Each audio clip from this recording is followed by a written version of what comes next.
अक्सर जब हम कोई सस्पेंस थ्रिलर फिल्म देखते हैं ना, तो एक बहुत ही स्वाभाविक सी उम्मीद होती है। हाँ, कि कहानी का जो सबसे बड़ा ट्विस्ट है वो एकदम आखिर में आएगा। बिल्कुल, मतलब कोई नकाब उतरेगा, कोई छिपा हुआ सुराग मिलेगा और तब जाकर कहीं असली अपराधी का पता चलेगा। सही कहा, हम सब इसी फॉर्मेट के आदी हो चुके हैं। हाँ, लेकिन जरा इस बात पर गौर कीजिए कि अगर किसी कहानी का सबसे बड़ा और सबसे खौफनाक ट्विस्ट शुरुआत में ही मिल जाए तो? मतलब पहले ही सीन में। एग्जैक्टली क्या हो अगर किसी कहानी के मेन कैरेक्टर को पहले ही सीन में ये पता चल जाए कि जो इंसान अंधेरे में उसका हाथ पकड़कर चल रहा है, जिस पर वो सबसे ज्यादा भरोसा करता है, हाँ, असल में वही उसे मौत की तरफ ले जा रहा है। राजस्थान के श्री गंगानगर से हमारे पास जो स्रोत सामग्री आई है ना, वो किसी फिल्म की स्क्रिप्ट नहीं है। वो एक बेहद चौंकाने वाली सच्ची घटना है। बिल्कुल सच्ची घटना है और आज हम इसी केस की गहराई में जाने वाले हैं। और ये घटना ना सिर्फ अपराध की एक साधारण कहानी नहीं है। मतलब अगर हम इसके मनोवैज्ञानिक पहलुओं को देखें या फिर पुलिस की जांच की प्रक्रिया को देखें। हाँ बिल्कुल, तो ये इंसानी दिमाग के कुछ बहुत ही अंधेरे कोनों को उजागर करती है। सही बात है। साथ ही ये मॉडर्न इन्वेस्टिगेशन, खासकर फोरेंसिक साइंस और डिजिटल साक्ष्यों की ना एक बहुत ही शानदार केस स्टडी है। तो आज के इस चर्चा का हमारा मिशन सिर्फ इस घटना की जो क्रोनोलॉजी है उसे दोहराना नहीं है। हम असल में ये समझना चाहते हैं कि कैसे एक बिल्कुल सामान्य सी दिखने वाली मतलब एक नई नवेली शादी अचानक एक भयानक साजिश में बदल गई। और सबसे महत्वपूर्ण बात यह है कि कैसे पुलिस की जांच ने एक बहुत ही चालाकी से रचे गए झूठे एक्सीडेंट के नाटक को वैज्ञानिक तरीकों से बेनकाब किया। तो चलिए कहानी की बिल्कुल शुरुआत से शुरू करते हैं। हम बात कर रहे हैं आशीष कुमार और अंजलि की। इन दोनों की शादी को सिर्फ 3 महीने ही हुए थे। सिर्फ 3 महीने, मतलब जिसे हमारे समाज में किसी भी शादी का हनीमून पीरियड माना जाता है। बिल्कुल, बाहर से देखने वाले किसी भी इंसान को तो यार यही लग रहा था कि ये एक बहुत खुशहाल नया जोड़ा है। हाँ, नॉर्मल सी बात है। लेकिन अंजलि की जिंदगी का ना एक ऐसा पन्ना था जिसके बारे में आशीष को भनक तक नहीं थी।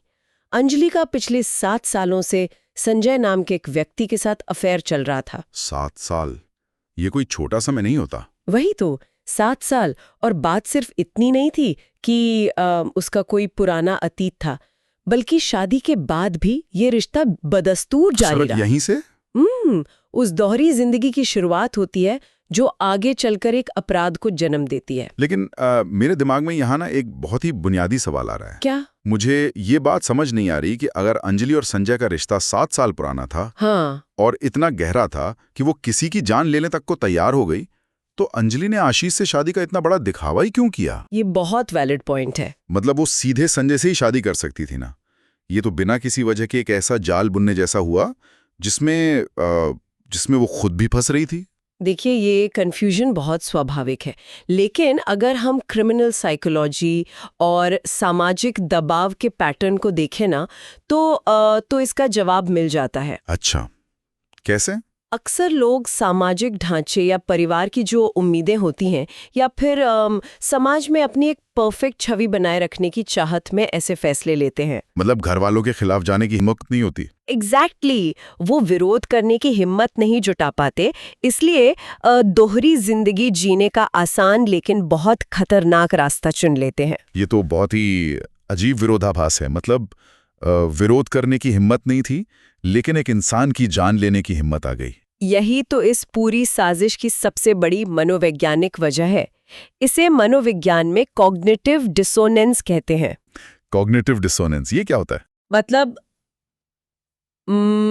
जब आपके विचार और आपके काम आपस में मेल नहीं खाते।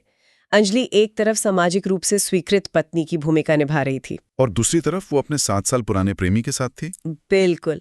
जब ये दोनों दुनिया आपस में टकराने लगती है ना, और सच सामने आने का डर पैदा होता है, तो इंसान घबरा जाता है। हाँ, और अपराधी अक्सर एक बहुत ही क्रूर और परमानेंट समाधान ढूंढने की कोशिश करता है। आप रे, और उन्हें लगता है कि इंसान को ये रास्ते से हटा देना उनकी इस जटिल समस्या का सबसे आसान हल है। बिल्कुल, वो उस इंसान को ना एक इंसान के रूप में देखना ही बंद कर देते हैं।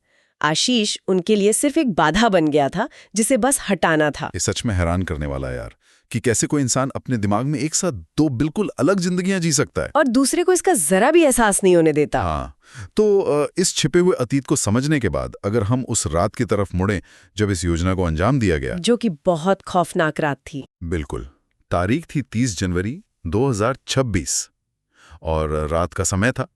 अंजलि ने आशीष से बहुत ही प्यार से कहा, चलो थोड़ा टहल कर आते हैं। एक बहुत ही सामान्य सा लेकिन जानलेवा सुझाव। इसे देख कर ना मुझे ट्रोजन हॉर्स की एनोलॉजी याद आती है। हाँ, वो ग्रीक माइथोलॉजी वाली। एग्जैक्टली। लेकिन यहाँ मेरा मतलब सिर्फ धोखे से नहीं है, बल्कि खतरे के डिलीवरी सिस्टम से। अच्छा, वो कैसे? जैसे ट्रॉय के लोगों ने उस लकड़ी की घोड़े को एक खूबसूरत तोहफा समझकर शहर के अंदर रख लिया था ना। हाँ, बिल्कुल। ठीक वैसे ही यहाँ मौत को एक रोमांटिक वॉक के खूबसूरत आवरण में लपेटकर पेश किया गया था। ये बहुत ही सटीक तुलना की आपने, क्योंकि खतरे का आवरण जितना सुखद होता है ना, इंसान का डिफेंस सिस्टम उतना ही कमजोर हो जाता है। लेकिन फिर भी आधी रात का समय हो और अचानक से कोई सुनसान वीरान सड़क पर टहलने जाने की बात कहे तो क्या आशीष के दिमाग में खतरे की कोई घंटी नहीं बजी होगी? आपको ऐसा लगता है? मतलब अगर मैं खुद को उस जगह रखूं तो एक बार तो जरूर पूछूंगा कि भाई इतनी रात को क्यों? देखिए, हम अक्सर घटना के बाद के नजरिए से सोचते हैं, इसलिए हमें लाल झंडियां यानी रेड फ्लैग्स बहुत साफ दिखाई देते हैं। हाँ, हाइंडसाइट बायस जिसे कहते हैं। बिल्कुल, लेकिन उस वक्त ऐसा नहीं होता। इंसान का दिमाग ना हर समय हर रिश्ते पर शक नहीं कर सकता। तो मतलब वो हमेशा अलर्ट नहीं रह सकता। हाँ, हमारा जो ट्रस्ट बेसलाइन होता है वो जीवन साथी के लिए सबसे ज्यादा होता है। तो क्या इसका मतलब ये है कि दिमाग उस इंसान को खतरे की कैटेगरी से ही बाहर कर देता है? एग्जैक्टली। मानव मस्तिष्क इस तरह से काम करता है कि वो अपनों के आसपास सतर्कता का अलार्म बजाना बंद कर देता है। अगर कोई अनजान व्यक्ति आधी रात को सुनसान सड़क पर चलने को कहे तो आपका नर्वस सिस्टम तुरंत फाइट या फ्लाइट मोड में आ जाएगा। हाँ, तब तो मैं वहां से भाग जाऊंगा। बिल्कुल, लेकिन यहाँ साथ में वो इंसान था जिससे 3 महीने पहले ही कस्में खाकर शादी हुई थी। आशीष ने शायद इसे एक रोमांटिक जेस्चर समझा होगा। और अंजलि ये बात बहुत अच्छी तरह जानती थी कि आशीष उस पर शक नहीं करेगा। और इसी विश्वास ने उस ट्रोजन हॉर्स को इतना घातक बना दिया। और फिर वही हुआ जिसकी साजिश रची गई थी, जो कि बहुत दुखद था। दोनों उस सुनसान सड़क पर पहुंचे जहां संजय और उसके साथी पहले से ही छिपकर उनका इंतजार कर रहे थे। अंधेरे में घात लगाए बैठे थे। हाँ, और जैसे ही मौका मिला आशीष पर लाठियों से बेरहमी से हमला कर दिया गया। बहुत ही क्रूर हमला था वो बेचारा कुछ समझ पाता या अपना बचाव कर पाता, उससे पहले ही उसे बुरी तरह पीटा गया और फिर गला दबाकर उसकी हत्या कर दी गई। हत्या की ये क्रूरता दिखाती है कि ये कोई अचानक गुस्से में उठाया गया कदम नहीं था।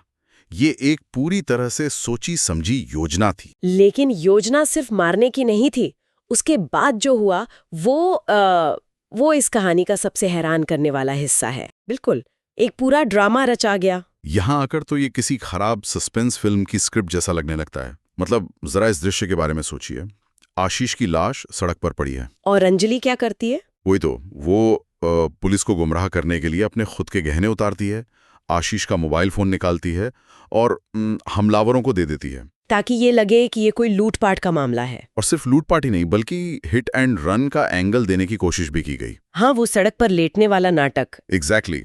इसके बाद वो खुद आशीष की लाश के पास जाकर लेट जाती है और बेहोश होने का नाटक करने लगती है। ये बहुत ही अजीब है। पहली नजर में जो भी वहां आता उसे यही लगता कि यार कोई तेज रफ्तार गाड़ी इन्हें टक्कर मार गई है और लुटेरे मौके का फायदा उठाकर गहने और फोन ले गए। लेकिन विज्ञान की नजर में ये बहुत ही कमजोर कहानी थी। वही तो, मुझे ये योजना बहुत ही मूर्खतापूर्ण लग रही है। क्या अंजलि और संजय को सच में लगा था कि सड़क किनारे लेटकर थोड़े गहने गायब करके वो बच जाएंगे? आधुनिक कानून और फोरेंसिक साइंस की नजरों से तो बिल्कुल नहीं। मतलब ऐसा सोचना ही कितनी बड़ी बेवकूफी है। देखिए, इसे आप मूर्खता कह सकते हैं, लेकिन क्रिमिनोलॉजी की भाषा में ना इसे अपराधी का अहंकार यानी क्रिमिनल एरोगेंस कहा जाता है। Criminal arrogance? हाँ, अक्सर जो लोग इस तरह की साजिश रचते हैं वे अपनी चतुराई का जरूरत से ज्यादा आंकलन कर लेते हैं। उन्हें लगता है कि उन्होंने हर एक पहलू के बारे में सोच लिया है। जैसे किसी कमरे को साफ दिखाने के लिए सारा कचरा कालीन के नीचे छिपा देना। बिल्कुल सही एनालॉजी है ये। जब आप कमरे में घुसते हैं तो पहली नजर में सब कुछ साफ दिखता है। हाँ, ऊपर से तो सब ठीक लगता है। अंजलि ने भी एक मैक्रो लेवल पर एक दृश्य तैयार किया जो एक हादसे जैसा दिख रहा था, लेकिन वो ये भूल गए कि इन्वेस्टिगेटर्स ना कालीन के नीचे देखते हैं। वो तो माइक्रो लेवल पर जाते हैं। बिल्कुल।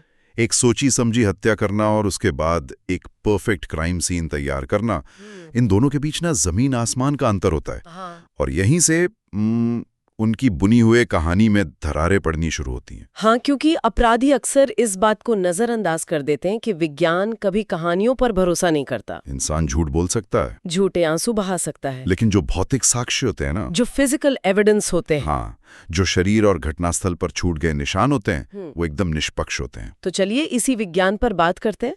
अंजलि का ये नाटक शुरू में शायद काम कर गया हो, शायद पुलिस को पहली नजर में लगा भी हो कि ये लूटपाट या एक्सीडेंट है, लेकिन जैसे ही आशीष के शव का पोस्टमार्टम हुआ, सारा सच बाहर आ गया। बिल्कुल।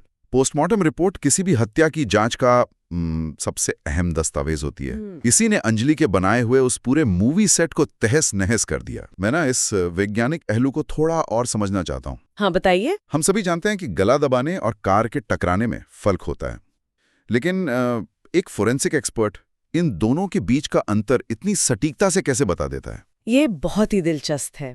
देखिए, जब कोई हिट एंड रन होता है, यानी एक तेज रफ्तार गाड़ी किसी इंसान को टक्कर मारती है, हाँ, तो शरीर पर ब्लंट फोर्स ट्रॉमा के निशान होते हैं। मतलब अंदरूनी चोटें। हाँ, पसलियां टूटती हैं, बड़े पैमाने पर अंदरूनी रक्तस्राव होता है, इंटरनल ब्लीडिंग। एग्जैक्टली।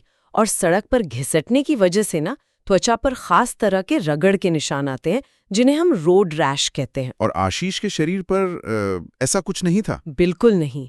इसके उलट रिपोर्ट में मौत का कारण गला दबाना यानी स्ट्रैंगुलेशन बताया गया। ओह, तो ये कैसे साबित हुआ? देखिए, जब किसी का गला दबाया जाता है ना, तो गर्दन की एक बहुत ही नाजुक हड्डी होती है जिसे हायोइड बोन कहते हैं। Hyoid bone? हाँ, और गला दबाने के मामलों में अक्सर वो हड्डी टूट जाती है। अच्छा। इसके अलावा ऑक्सीजन की कमी और गले की नसों पर दबाव पड़ने के कारण ना आंखों के अंदर खून की छोटी छोटी नसें फट जाती हैं। बाप रे। इसे मेडिकल भाषा में पेटेचिल हेमरेज कहा जाता है। मतलब शरीर खुद ही चीख चीख कर बता रहा था कि उसे गाड़ी ने नहीं कुचला है, बल्कि मारा गया है। एग्जैक्टली। एक डॉक्टर के लिए ना सड़क हादसे की चोटों और जानबूझकर की गई मारपीट और गला दबाने के निशानों के बीच फर्क करना बहुत आसान होता है। तो अंजलि की वो जो लूट और एक्सीडेंट की कहानी थी, वो तो धरी के धरी रह गई। हाँ, अंजलि ने लूट की कहानी गढ़ी थी, लेकिन आशीष के गले पर पड़े निशान किसी लुटेरे की गाड़ी के नहीं बल्कि कातिलों के हाथों के थे। बिल्कुल।